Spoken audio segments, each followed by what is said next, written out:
septembre 2024, rentrée en 3ème de Blix. Premier cours d'espagnol de l'année. Blix s'assoit sur sa chaise, le cours commence et là... Veuillez sortir vos cahiers s'il vous plaît. Madame, j'ai pas de cahier, j'ai eu un problème avec mes fournitures scolaires, j'ai pas pu les acheter. Je m'en touche les couilles. Passe-moi ton carnet, je vais faire un mot à ta mère pour lui dire d'arrêter d'être pauvre. Madame, c'est un peu bâtard ce que vous faites là. Je m'en touche les couilles. Passe-moi ton carnet, je vais faire un mot à ta mère pour lui dire d'arrêter d'être pauvre. Est-ce que vous venez de voir, c'est qu'une infime partie de ce que j'ai vécu durant mon horrible année de 3ème. Sur la jungle j'esquive les alligators. Professeur n'avait pas foi en moi. Maintenant que je suis là, il n'avait pas d'or. Dans l'espace comme Albator. Dans la ville avec un bâtard. J'écrivais mes textes. Bon, le 1er septembre 2024, j'arrive en 3ème, tout content, je suis prêt à en découdre. Les notes, le brevet blanc, l'oral, le brevet en lui-même, décrocher mon diplôme, oh la main. Et GG, au bout de 5 secondes, tous mes espoirs se sont effondrés au moment où je me suis fait spawn kill par le principal dans les couloirs parce que, je cite, j'aurais traîné dans l'établissement. Ouais, non, en fait, c'est vrai que c'est une bonne excuse, ça. Et en vrai, à part ça, le premier mois de l'année, c'était plutôt chill, mis à part le fait que j'avais pas mes fournitures scolaires et que chaque prof, à chaque cours, me sortait des phrases en mode oui, c'est quand que t'as tes fournitures scolaires, Bilal? Mais je sais pas, putain, si je le saurais, je te l'aurais dit, connard de prof payé au SMIC. Et bon, comme je vous l'ai montré dans l'intro, la prof d'espagnol cette année-là a décidé que j'allais être sa petite pute. Parce qu'en gros, son délire, c'est qu'à chaque année, elle choisit un élève à qui casser les couilles et devinez c'était qui cette année, hein.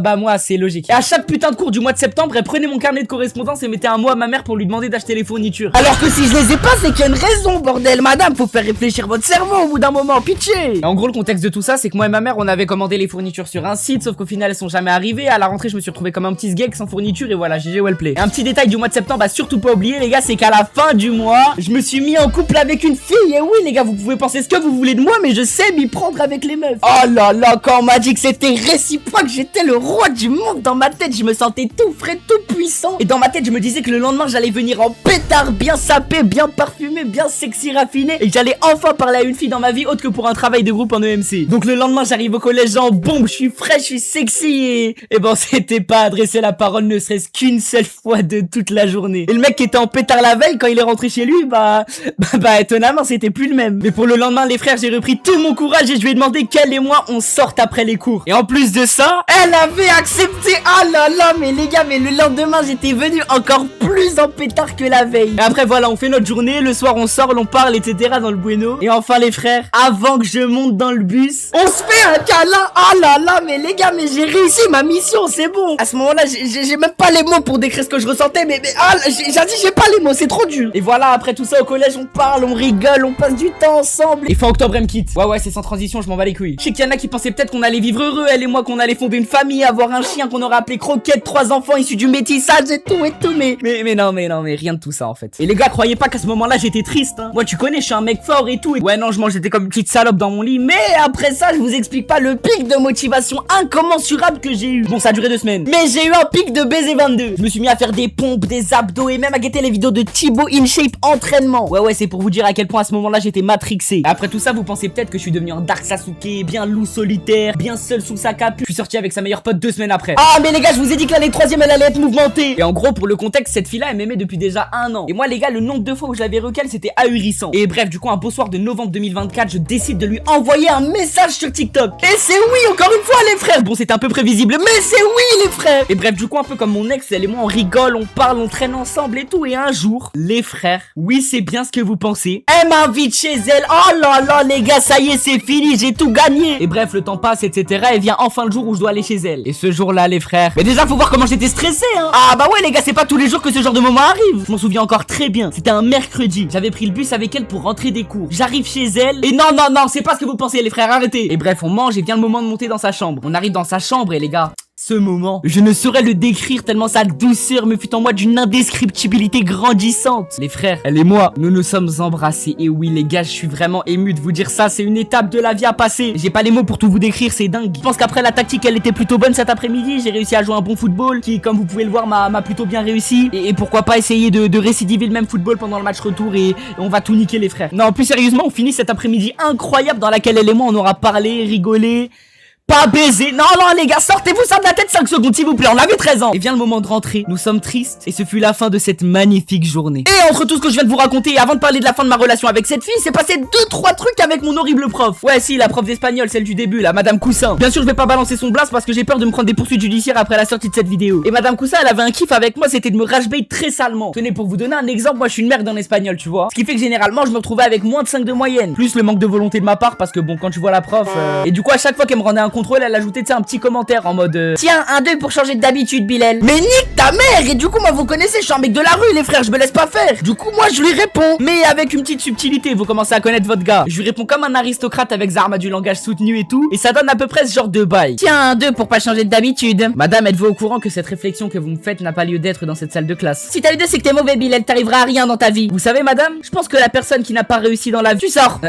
Quoi? Ah, vas-y, casse les couilles celle-là. Donc voilà, en gros, ça donnait lieu à une sorte de guerre de rage bait, et bon, vu qu'hiérarchiquement je suis inférieur, bah c'était toujours moi qui prenais. Et un jour, comme ils ont vu que je foutais vite fait la merde avec d'autres profs, bam, convocation dans le bureau du principal, Bilal, tu es exclu une semaine. J'avais un peu le seum, mais j'étais content parce qu'en vrai, une semaine de vacances free, ça fait plaisir. Plus de semaines de vacances parce qu'ils sont vraiment trop cons et m'avaient mis mon exclusion la semaine pile avant les vacances. Et du coup, après, je reviens, je fais encore de la merde. Et une fois, j'avais mal parlé à mon prof de PS qui bah lui aussi m'aimait pas d'ailleurs. Je sais pas ce que certains profs avaient avec moi cette année. Et le prof de PS a menacé d'appeler le principal pour qu'il vienne au gymnase. Moi, tu connais, en tant que bonne racaille de la rue de la street que j'étais, j'avais pas peur en soi, donc j'en avais pas grand chose à foutre. Du coup, le principal vient me chercher, me ramène dans son bureau et là... La haoula wa la quwwata illa billah, de toute ma vie, je n'avais jamais vu un regard avec autant de haine à mon égard. Il m'a guetté droit dans les yeux et m'a dit: nous allons convoquer une commission éducative. Alors en gros, on réunit moi, ma mère, le prof principal, la principale adjointe du collège et 2-3 autres profs OSEF dont on s'en bat un peu les couilles. Mais avant de parler de ça, entre temps encore, j'ai quitté la fille avec qui j'étais. Et oui les amis, malheureusement ça aura duré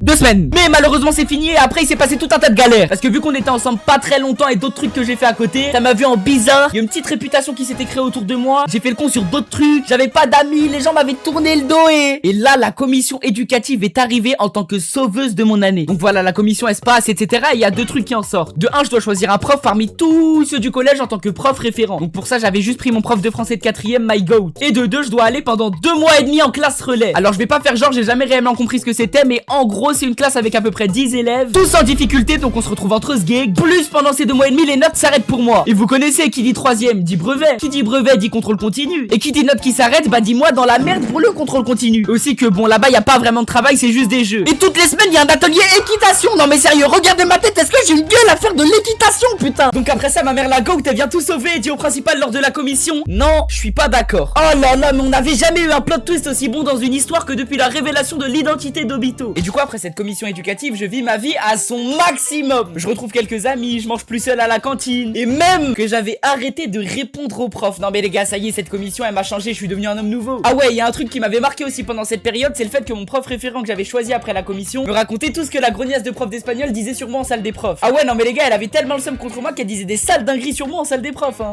Oui, Bilal, il va jamais avoir son brevet, il va jamais réussir dans la vie. Et bah résultat, aujourd'hui j'ai peut-être mon brevet, faut rester jusqu'à la fin de la vidéo pour tout savoir. Et j'ai surtout pas réussi, j'ai que 1000 abonnés. Non mais les gars, ça arrive, hein, tranquille, trust de process. Et revenons-en à tout à l'heure, je vis ma meilleure vie en cours et un jour à la maison, ma mère reçoit un appel du collège. Pour les anciens élèves perturbateurs qui regardent cette vidéo, vous savez très bien qu'en général, quand le collège appelle ta mère, c'est pas forcément pour solliciter, hein. Et là, le principal du collège lui dit: Madame Bilal a été acceptée en classe relais, elle va devoir y aller dès la semaine prochaine. Et là, si votre mémoire est bonne, vous vous souvenez que ma mère avait déjà refusé la classe relais. Et ma mère, en tant que goat, une 2e fois en 2 semaines, dit au principal: non, Bilal ne mettra pas un pied là-bas. Ça, tu vois, c'est un plot twist que même Femtogo il aurait pas pu prévoir. Et après tout ça, ma mère, elle s'est battue pour pas que j'y aille. Et moi, je me suis battu pour pas y aller en restant dans mon lit. Non mais les gars, c'est une forme de guerre, hein, croyez pas. Et maintenant vient le premier jour où je suis censé y aller, j'y vais pas. Le 2e jour, bah j'y vais pas. À votre avis, le 3e jour, est-ce que j'y vais? Bah non, j'y vais pas, vous croyez quoi? Ça continuait, j'y allais pas, etc.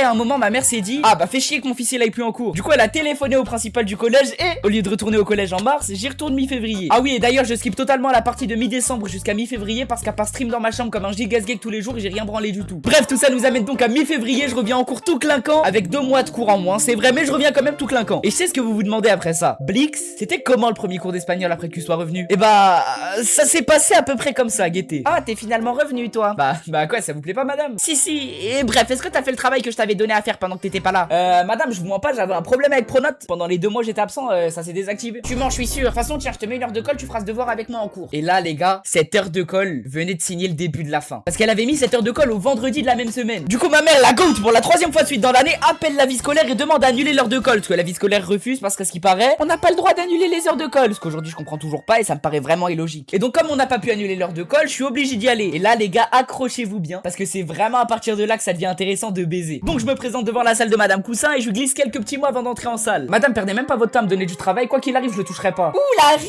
Karim, j'aime trop. Et du coup, bien sûr, maintenant, vous commencez à connaître Madame Coussin. À votre avis, qu'est-ce qu'a fait Madame Coussin après ça? Bah, elle m'engueule. Non, mais bien sûr, ce serait pas drôle sinon. Et moi, les gars, je sais pas ce que j'avais ce jour-là, mais je commence à grave mal lui parler, à vraiment prendre le seum contre elle. Et je pense qu'en fait, les gars, ce jour-là, c'est même pas moi qui parlais, mais mon âme. Madame, commencez pas à me casser les couilles. Si je vous dis que je ferai pas votre travail, je le ferai pas, fais pas chier. Bon, déjà, tu commences à mieux parler, s'il te plaît. Et tiens, ton travail, tu vas le faire, sinon tu sors pas de cette salle, quitte à ce que tu restes 15 heures ici. Et là, les frères, mon côté racaille de la street venant de mes 12 ans passés dans la campagne du 7-7 est ressorti.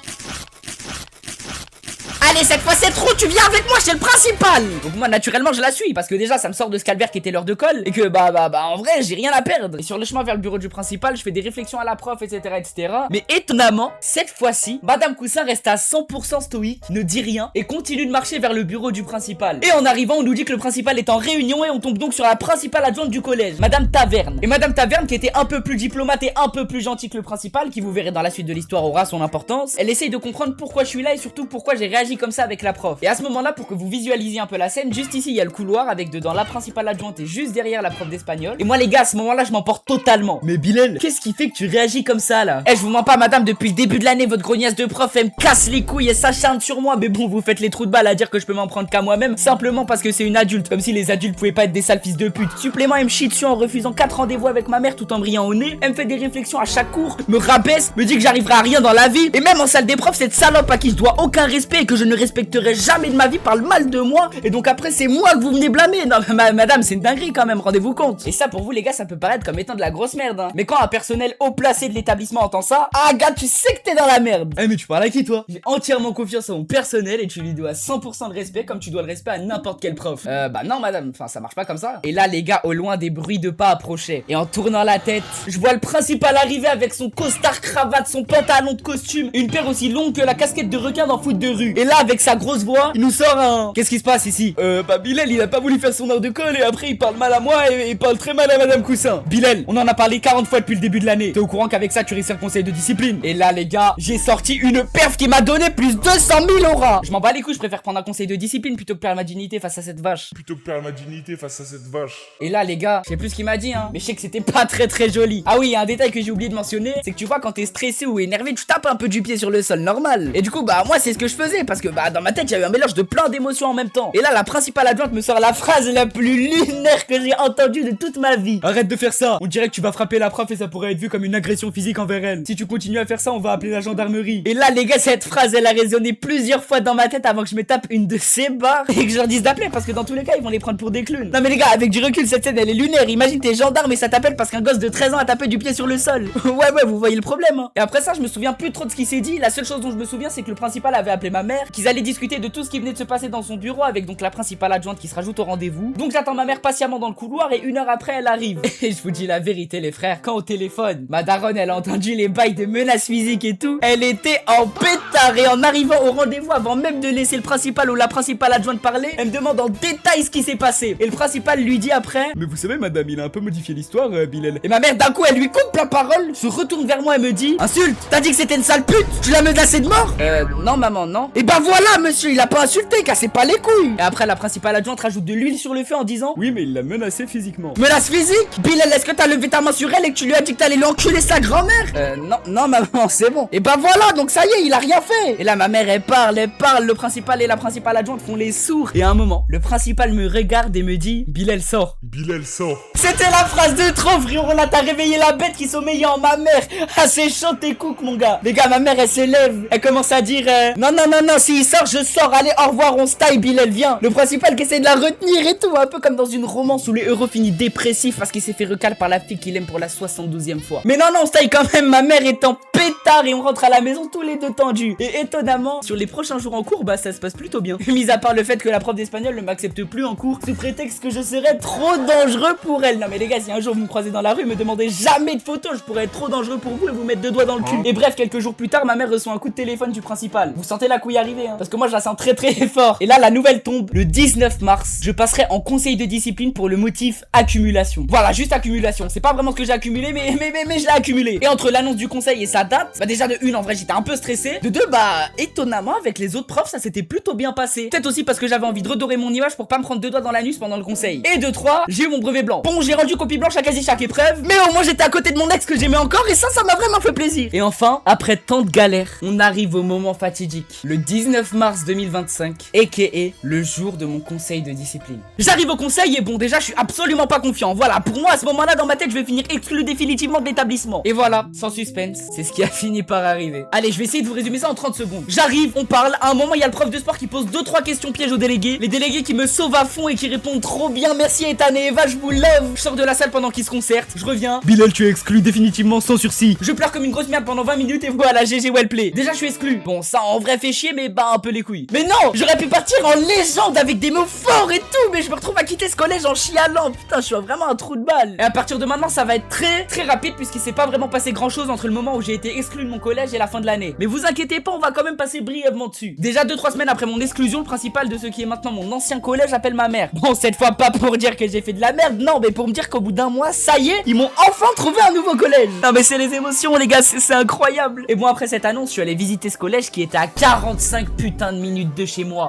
Non mais monsieur le principal, qu'est-ce que vous avez branlé sur ce coup-là? La visite était cool et le collège était un peu stylé, mais bah, voilà, un collège classique de campagne quoi. Donc voilà, les vacances ont commencé et à la rentrée des vacances donc en mai, ça voulait dire que j'avais repassé un mois et demi sans cours. Ouais totalement, je suis à 3 mois manqués dans l'année, plus 2 semaines d'exclusion, plus j'allais pas souvent en cours à côté de ça, plus dans le nouveau collège j'allais en cours presque une semaine sur 2 et encore les semaines où j'y allais j'en faisais jamais une seule de complète, plus 8 de moyenne sur les 3 trimestres, plus conseil de discipline et exclusion définitive. Et avec tout ça vous devez vous dire que c'est impossible que j'ai eu mon brevet ou même que j'ai été accepté en général. Et bah laissez-moi vous dire que si. Et ouais, déjà j'ai eu 100 sur 100 à l'oral du brevet en sortant une prestation digne des plus grands. J'avais une éloquence quasi parfaite, même Merwan 15 ans s'en trouverait à la nuit. Et en plus de ça c'était la seule épreuve du brevet que j'avais réellement taffé. Moi de base tu vois je suis un mec, je déteste les cours et j'arrive seulement à m'investir dans les choses qui me plaisent, pas les cours du coup. Mais là les gars, je sais pas ce qui s'est passé dans ma tête mais genre vraiment pas. Et après ça pour les épreuves j'en avais pas grand chose à foutre. Je suis arrivé avec le combo 200 au contrôle continu, 0 révision, 8 de moyenne, 800 heures d'absence. Supplément je connaissais aucune figure de style, pas la trigonométrie, pas Thalès, pas Pythagore, rien de tout ça. Mais vous connaissez votre gars, j'ai quand même réussi à cook. Parce que oui pour les troisièmes qui guettent cette vidéo, le brevet c'est vraiment, mais genre vraiment simple. Et donc je cook, je mets les pieds hors du collège pour la dernière fois de ma vie. Et ça honnêtement ça fait un petit quelque chose et encore plus si t'es resté dans le même collège pendant 4 ans. Et avant de vous raconter le moment où j'ai eu mes résultats du brevet, je voulais vous dire 2 choses. Déjà dans ce nouveau collège, malgré mes absences, ça s'était plutôt bien passé, malgré le fait que je me sois fait énormément critiquer par rapport à ce que je faisais sur les réseaux. Mais ça c'est chill en vrai parce qu'à force j'ai su me forger un bon mental face aux critiques négatives. Et la deuxième que je voulais vous dire avant les résultats, c'est merci d'être resté jusque là. C'est une vidéo bien plus grosse et personnelle que je vous ponds, mais je me dis que mon histoire pourrait peut-être en aider certains qui se sentent bloqués par rapport au cours ou même juste des élèves de 3ème lambda qui veulent peut-être savoir le parcours d'une autre personne. Et tiens, si t'es encore là, écris Blix le plus beau en commentaire, on verra qui sont les vrais. On en vient donc au jour fatidique, le 9 juillet 2025. Je me connecte sur Cyclades, donc le site pour voir ses résultats, et quand j'ai vu admis les gars, j'ai senti une libération en moi, c'était dingue. J'ai repensé à toutes les fois où Madame Coussin, d'autres profs, le principal, etc. m'ont dit que j'y arriverais pas, que je redoublerais, que j'étais un cas désespéré, que j'étais voie à l'échec et plein d'autres trucs. Et aujourd'hui les gars, par la grâce de Dieu, je passe en première. Donc voilà le message de cette vidéo, c'est que malgré les gens qui vont vous insulter, vous rabaisser, vous dire que vous y arriverez pas, et bah continuez, vous allez y arriver. Toi là qui guette cette vidéo, qu'importe ton objectif, t'y arriveras. Fais-moi confiance. La quête est dure, mais l'accomplissement,